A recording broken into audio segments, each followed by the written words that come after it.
Today I just wanted to give an overview of what's happening since I've been gone for so long.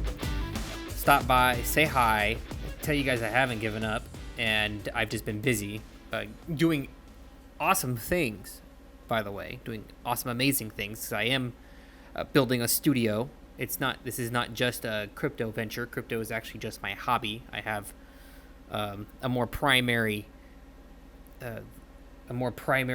occupation per se. So sometimes I get a little distracted, but I haven't gone anywhere. I'm not missing. I might be MIA, but I'm not missing. Because really the only thing to do here at this moment in time, and this has been the story and the case for years, is just the DCA and hold. DCA and hold. That's all that I do. Now, that's for me. I haven't really done anything else. There's been nothing else to report. A lot of things have been happening. Obviously, nobody predicted that Iran was going to try to become a nuclear power within this 2025 year period.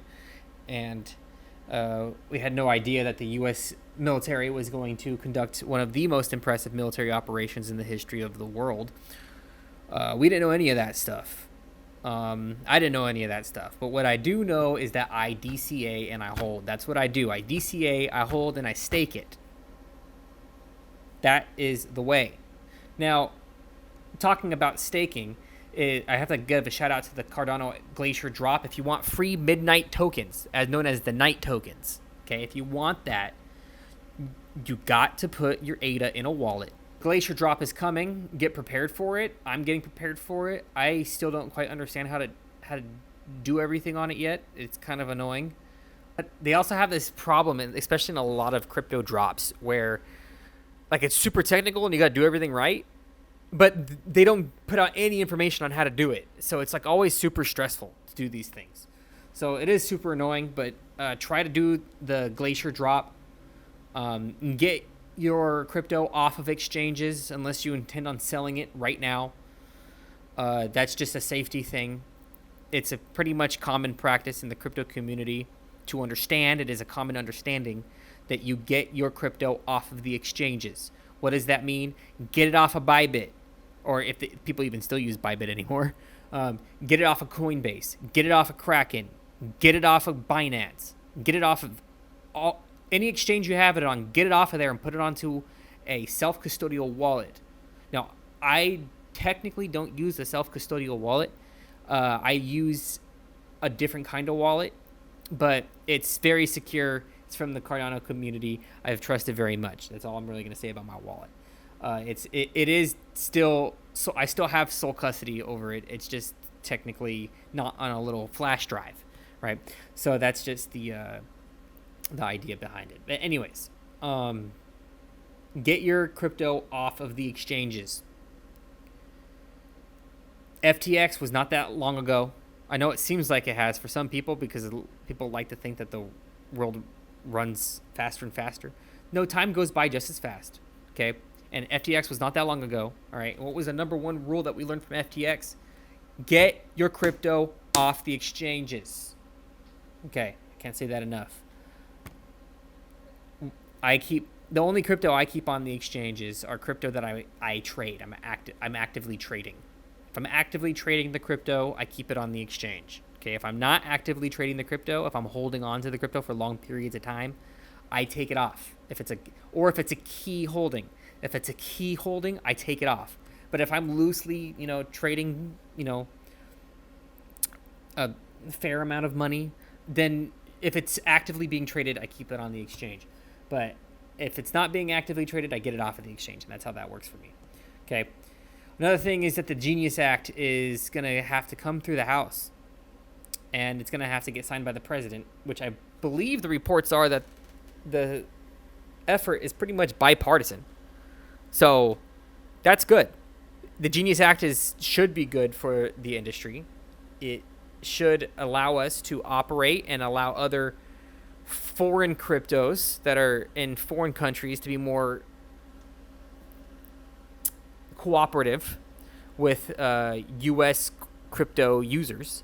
which has been a problem because the United States government has been super anti-crypto for the past few years. So obviously that's going to happen.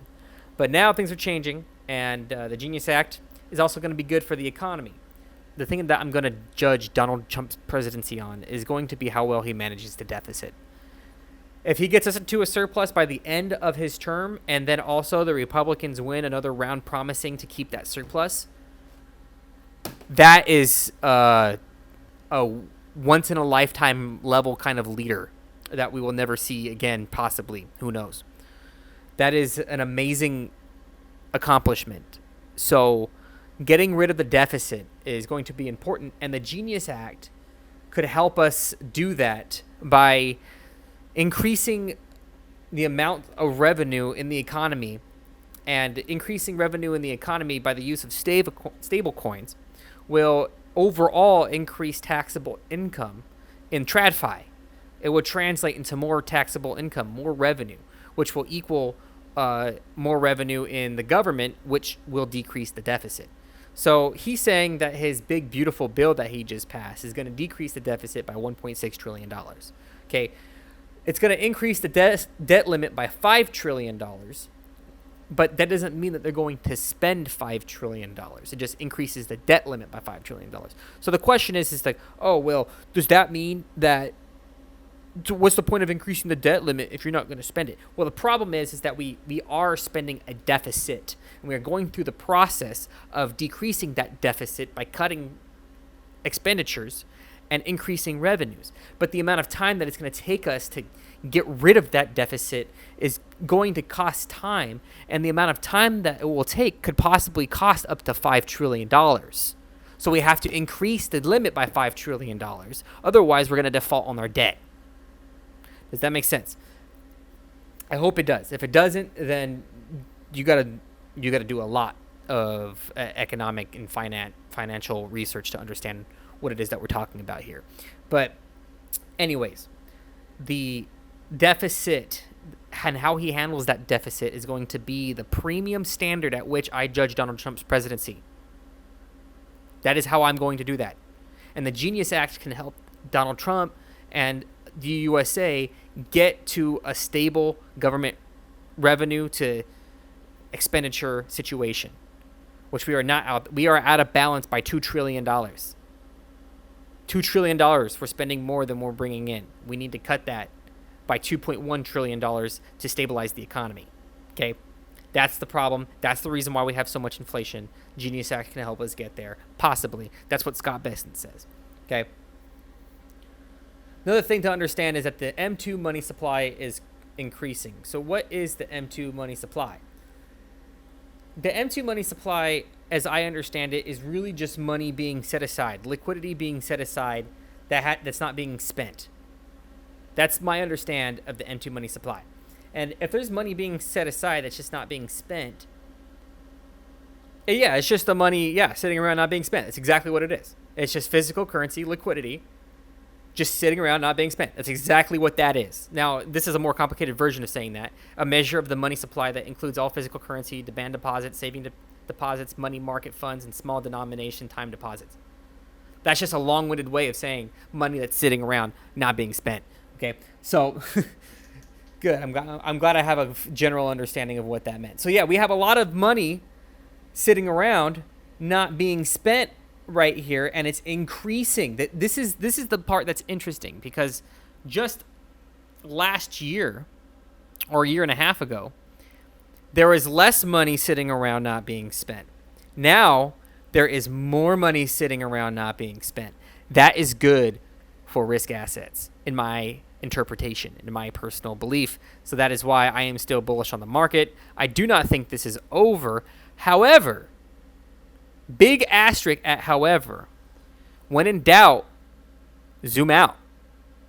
I love the zoom out. I like to look at the zoom out picture. It tells a story. It tells the whole story. And you can see some of the details here, and the weeklies and the dailies, all that stuff. But if you zoom out, you'll see the whole picture. You'll see the time frames in which these things play out. And I got to say, from my own personal analysis, for this cycle, The time frame for Bitcoin is coming. The peak is coming. I can feel it. And this is all instinctual. And it's analytical, but it's also instinctual. I don't think this is over yet.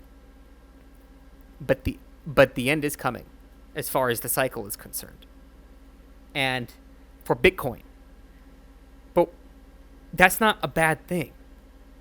And we do need Bitcoin to go higher. We always need Bitcoin to go higher. Obviously, the higher the Bitcoin goes, the better.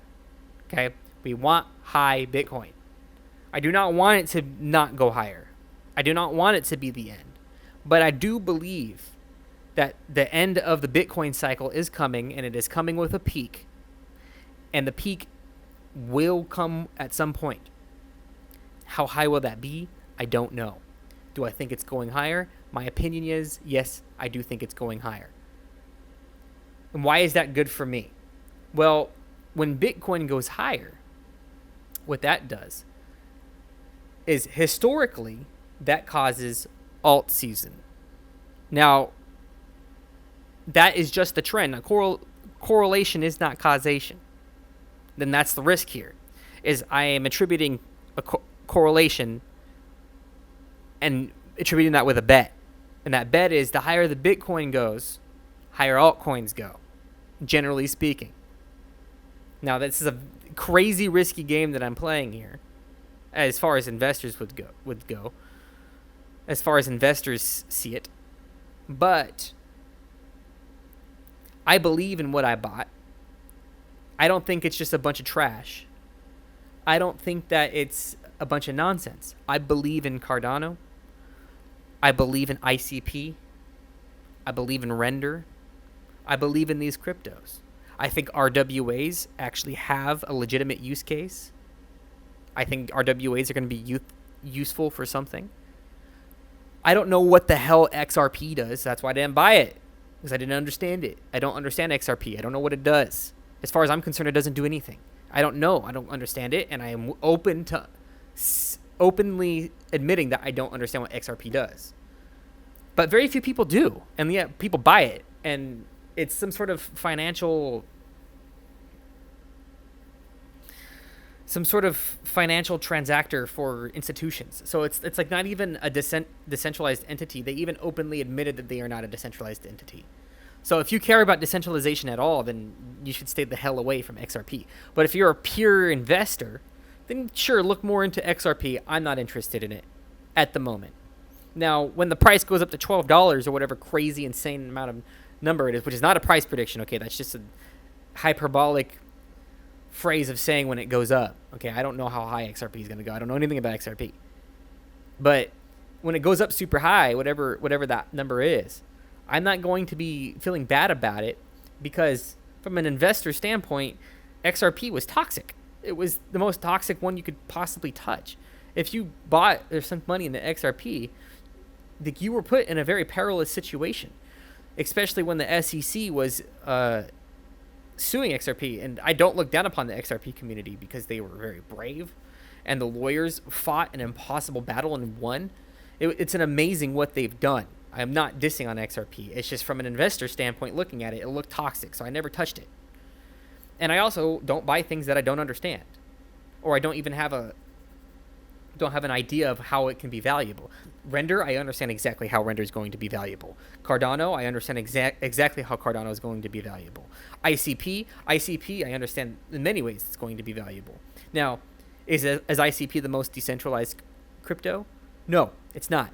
It's not decentralized, not nearly as decentralized as Cardano is. Cardano is the most decentralized crypto. Okay. But it is, ICP is one of the fastest, and so is Cardano. Cardano has capabilities that no other blockchain can have, and the rest of the community pretends like it doesn't exist. The rest of the community pretends like Cardano can't achieve up to 1 million transactions per second, which has been proven on the blockchain itself by running games on it.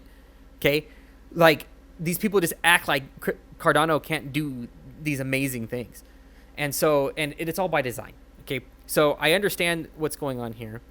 I've been quiet because, to me, it's been boring, because the institutions are finally trying to play, and they're playing hard, and they're trying to shake me out.